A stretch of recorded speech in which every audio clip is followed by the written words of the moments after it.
أعوذ بالله من الشيطان الرجيم.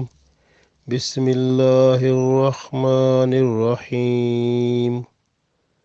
واستعينوا بالصبر والصلاة وإنها لكبيرة إلا على الخاشعين الذين يظنون أنهم ملاقو ربهم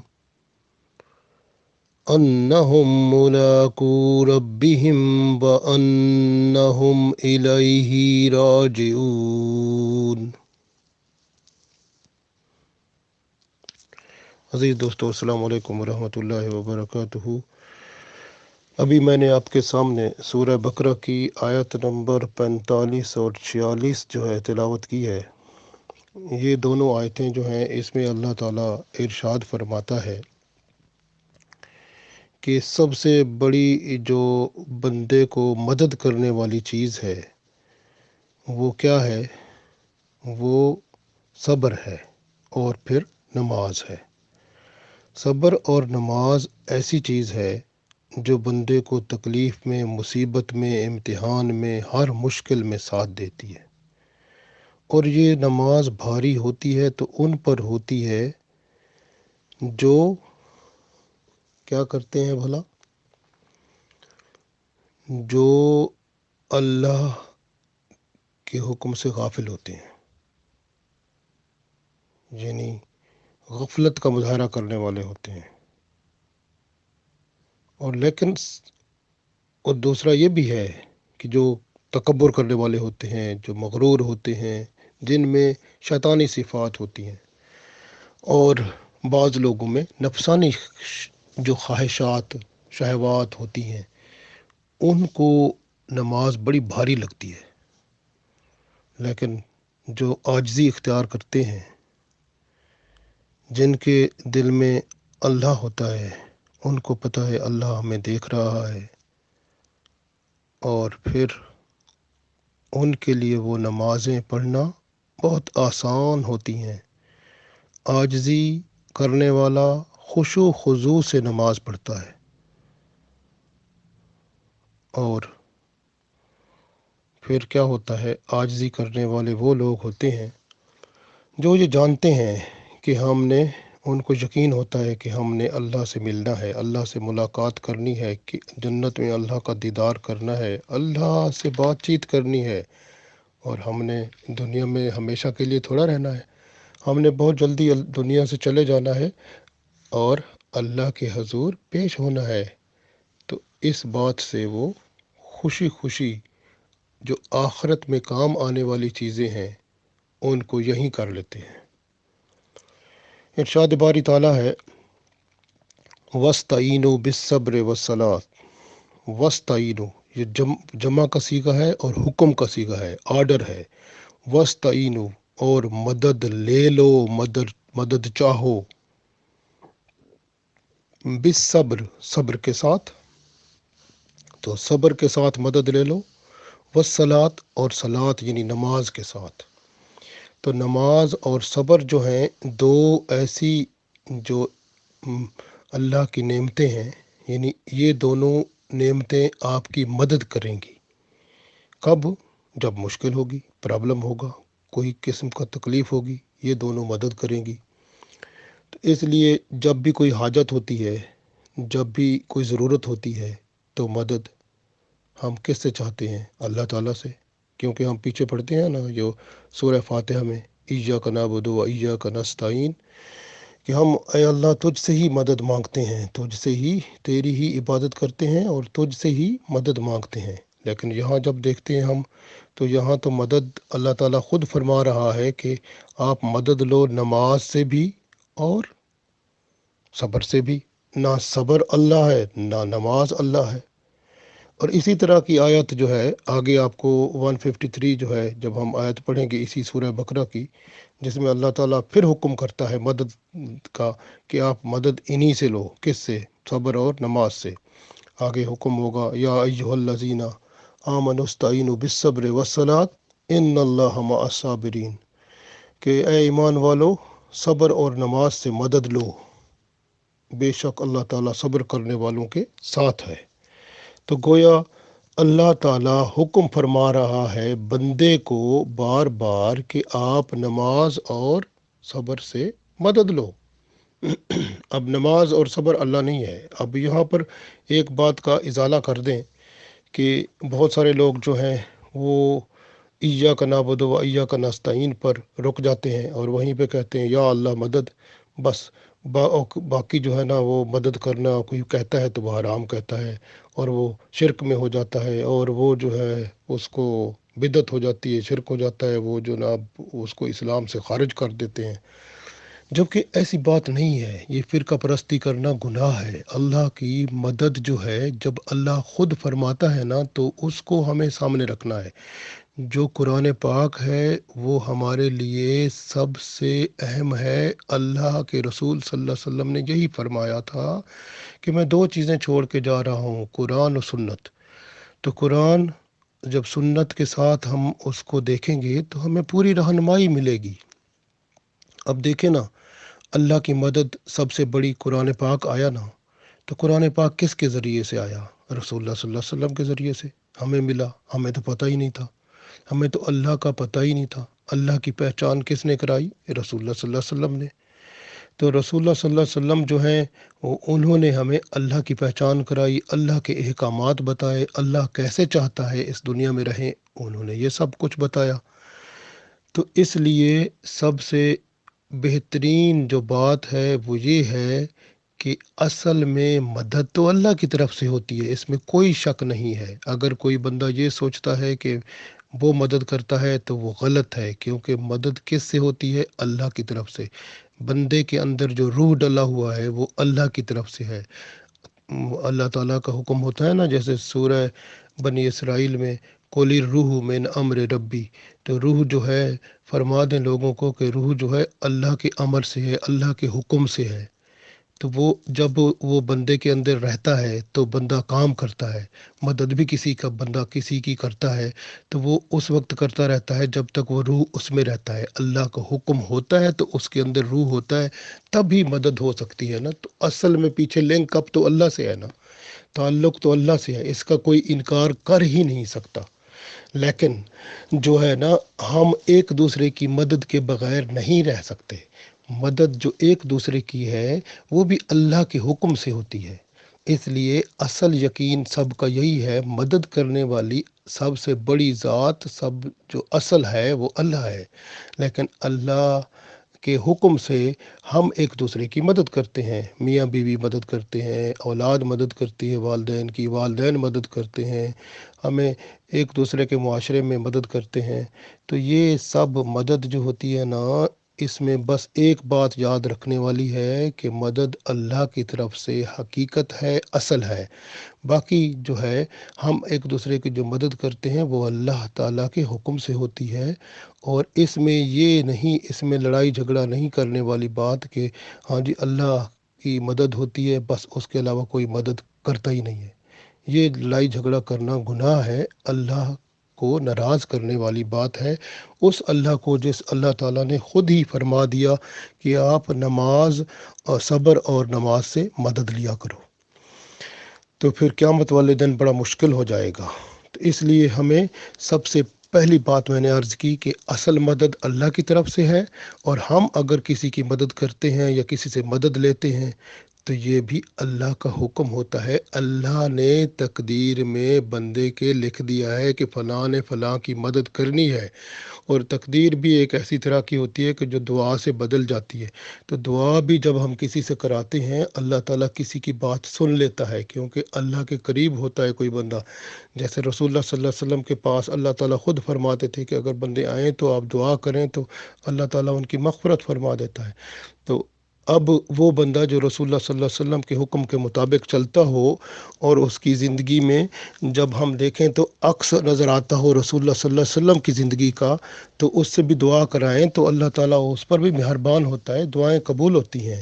تو اس لیے یہ کہنا کہ وہ جو ہے نا مدد حرام ہے دوسرے کسی کی، تو پھر بندے کو چاہیے کہ گھر میں کوئی یا بوڑھا ہو یا بڑا ہو تو اس کو چاہیے نہ پانی اٹھائے تو نہ کوئی روٹی نہ کوئی چیز، سارے مدد جو ہے نا وہ بس وہ کہے خود ہی کرے۔ تو خود سارے کام خود نہیں کر سکتا، جوتا بھی خود بنائے، وہ اپنے کپڑے بھی خود سیے، وہ سکول میں بھی نہ جائے، تو باقی سارے کام خود ہی کرے، تو یہ بات نہیں ہے۔ ہم ایک دوسرے کی مدد کے ساتھ ہم رہتے ہیں، جس کو اللہ نے آگے بیان فرمایا وَلَا وَتَعَاوَنُوا عَلَى الْبِرِّ وَالتَّقْوَىٰ، تو نیکی اور پرہیزگاری کے کاموں میں ایک دوسرے سے تعاون کیا کرو، تعاون بھی مدد ہی ہوتی ہے۔ تو اس لیے وَلَا تَعَاوَنُوا عَلَى الْإِثْمِ وَالْعُدْوَانِ، برائی اور گناہ کے کاموں میں ایک دوسرے کی مدد نہیں کرنی۔ تو اس لیے یہ معاملہ ٹھیک ہو گیا کہ ہمیں اصل مدد اللہ کی طرف سے آتی ہے، اور ہم جو ایک دوسرے کی مدد کرتے ہیں یہ اللہ کے حکم سے ہوتی ہے، اور یہ مدد بھی اللہ ہی کی طرف سے ہوتی ہے، لیکن کرتے ہم ہیں، اللہ ہم سے کراتا ہے، جس طرح اللہ نے اس آیت میں بیان کیا کہ آپ مدد لو صبر اور نماز سے۔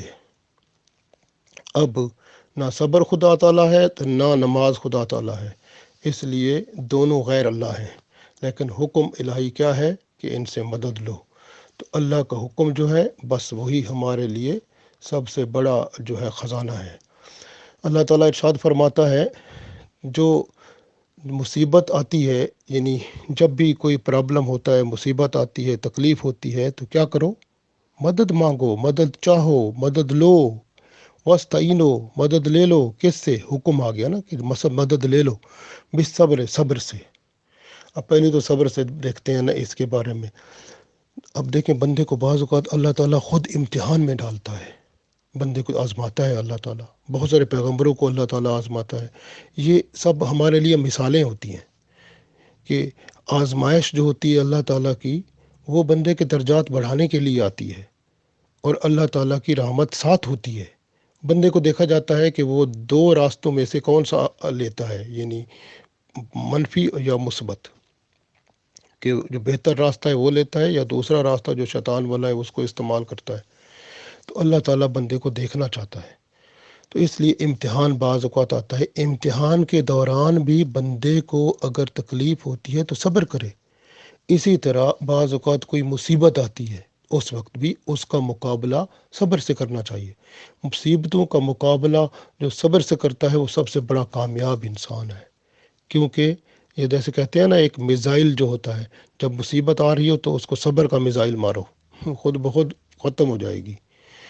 تو وہ جیسے اب میں آپ کو عرض کریں کہ ایک بندہ تھا، وہ اس سے میری ملاقات ہوئی، وہ کہتا تھا کہ میں نے جب چھوٹا تھا تو میں نے ایک سبق سیکھا تھا کہ جب ایک چھوٹی سی مصیبت آتی تھی نا، تو میں سمجھتا تھا کہ اس سے بڑی آنے والی ہے، تو میں اپنے آپ کو اس کے لیے تیار کر لیتا تھا۔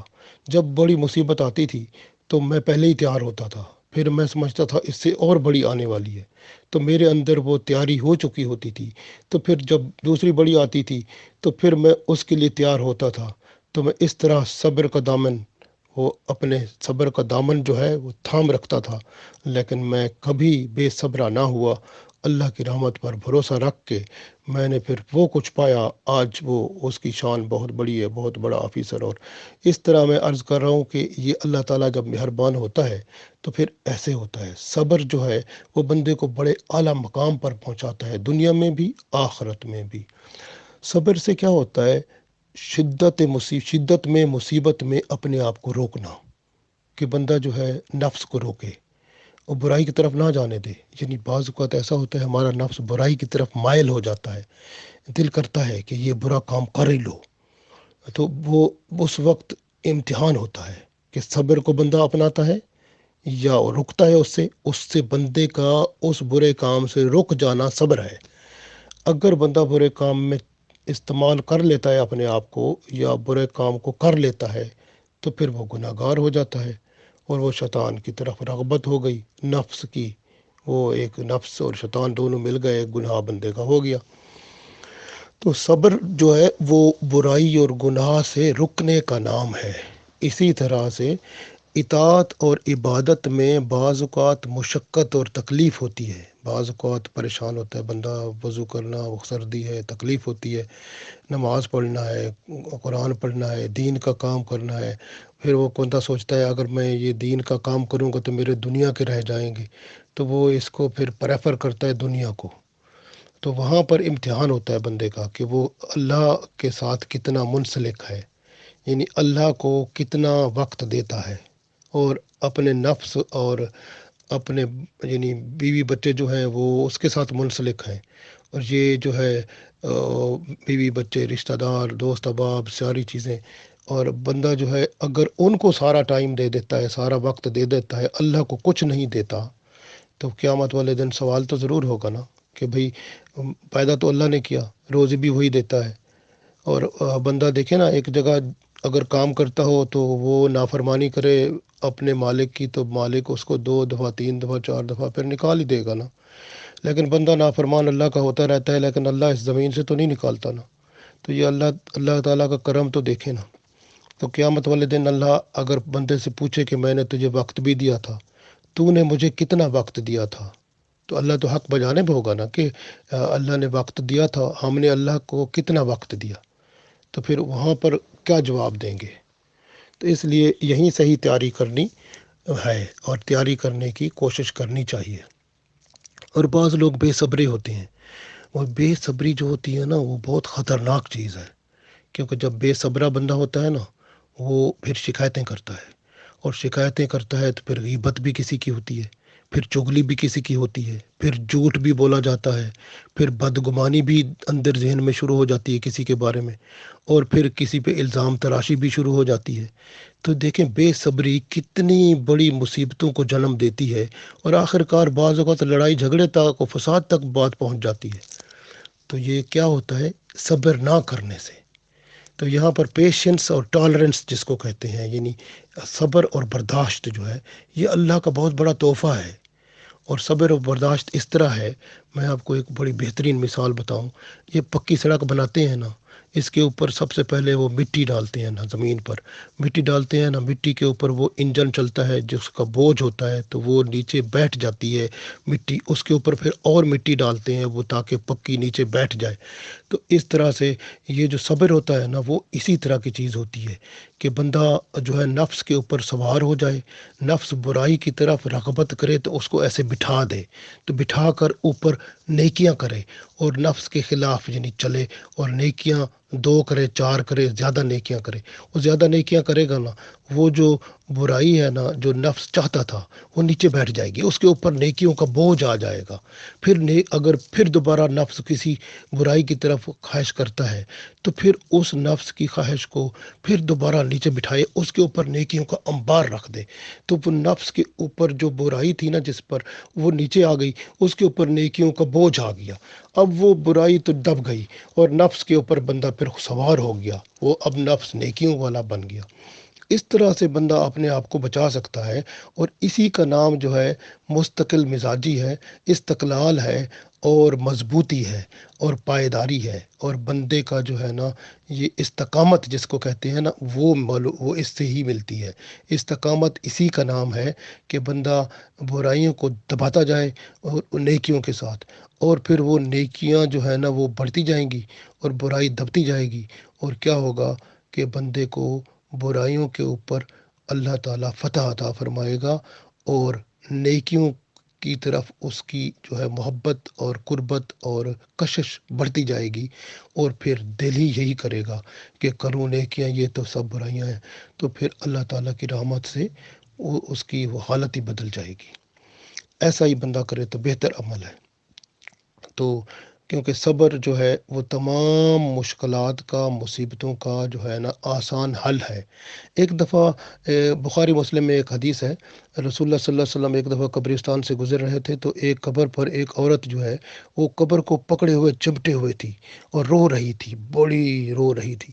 وہ آپ صلی اللہ علیہ وسلم نے اس کو کہا صبر کرو، اب وہ نہیں سمجھی، وہ روتی رہی۔ بعد میں کسی نے اس کو کہا کہ وہ جب کہنے والے تھے آپ کو، صبر کی تلقین کرنے والے تھے، وہ تو رسول اللہ صلی اللہ علیہ وسلم تھے۔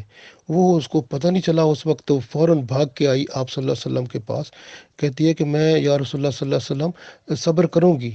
فرمایا اب تو بات گزر گئی، وہ اس وقت جب تو مصیبت میں تھی اس وقت کی بات تھی، اس وقت صبر کی قیمت تھی، اب کیا قیمت ہے؟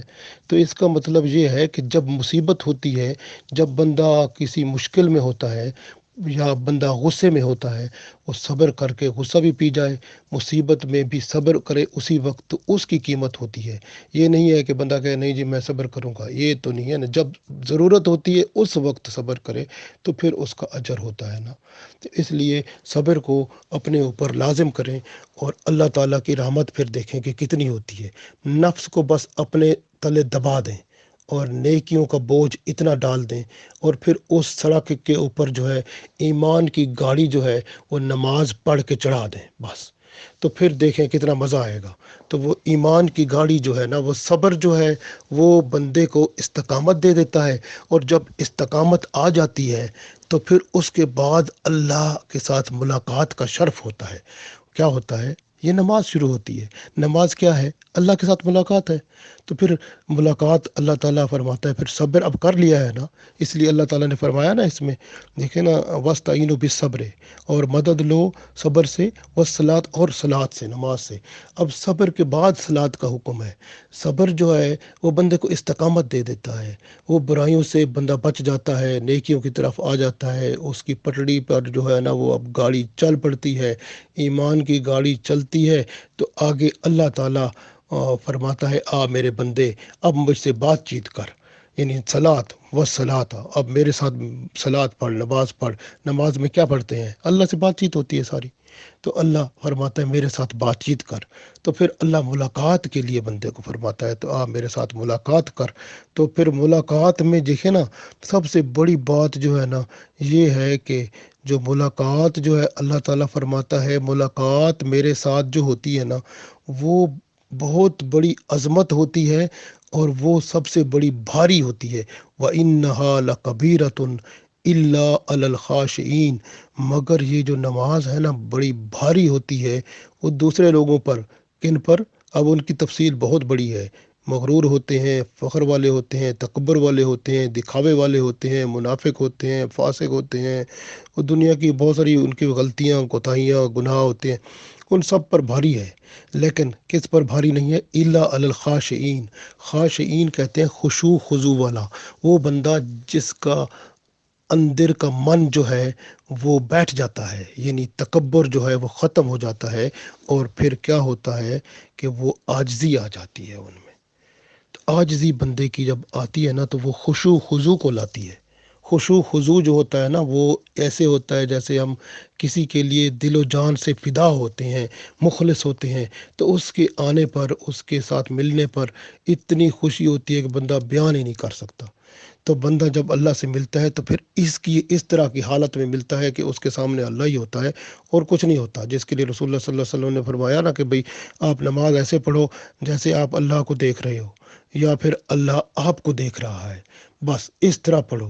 اور یہی تو ہوتا تھا۔ آپ دیکھیں نا، اسی بات کو دیکھیں کہ بعض اوقات انسان، میں نے عرض کیا نا کہ بندہ اس مقام پر پہنچ جاتا ہے کہ اللہ تعالیٰ کو وہ دل کی آنکھ سے دیکھتا ہے، کیونکہ آپ صلی اللہ علیہ وسلم نے فرمایا نا کہ ایسے دیکھو کہ اللہ آپ کو دیکھ رہا ہے، یا پھر یہ سمجھو کہ آپ اللہ کو دیکھ رہے ہو، تو پھر آپ اللہ کو دیکھ رہے ہو یا اللہ تعالیٰ آپ کو دیکھ رہا ہے، تو پھر یہ حالت ہونا۔ تو اسی حالت پہ آپ دیکھیں حضرت علی رضی اللہ تعالیٰ عنہ جو تھے، ان کی جو ٹانگ مبارک تھی ان پر جو ہے نا تیر لگ گیا تھا، اور وہ جو ہے وہ نکلتا نہیں تھا، وہ جو ہے نا جب وہ نکالتے تھے تو درد ہوتا تھا۔ تو آپ رضی اللہ تعالیٰ عنہ نے کیا کیا کہ 2 نفل پڑھنا شروع کر دیے۔ اب نماز میں جو ہے ان کی توجہ ایسی ہوتی تھی، وہ جو ہے جیسے یہی بات کہ جو اللہ سامنے ہو، تو وہ جب اس میں غرق ہو جاتا ہے بندہ نا، جیسے ایک قسم کا فنا ہو جاتا ہے، تو آپ کی تو شان بیان بندہ نہیں کر سکتا۔ حضرت علی رضی اللہ تعالیٰ عنہ کی شان تو اللہ ہی جانتا ہے، یا اللہ کے رسول صلی اللہ علیہ وسلم جانتے ہیں، تو ان کی تو شان ہی بہت عظیم ہے۔ جب وہ نماز پڑھتے تھے تو ان کے سامنے اللہ کی ذات، اور اللہ کی ذات کے سامنے ان کو کسی چیز کا خیال ہی نہیں۔ تو پھر وہ اسی طرح نماز پڑھی انہوں نے، تو فوراً ہی انہوں نے پیچھے سے وہ جو تیر تھا وہ ٹانگ مبارک سے وہ نکال لیا، اور نماز پڑھ کے سلام پھرا، پتہ ہی نہیں چلا وہ کدھر گیا۔ وہ فرماتے ہیں وہ تیر تو نکل گیا،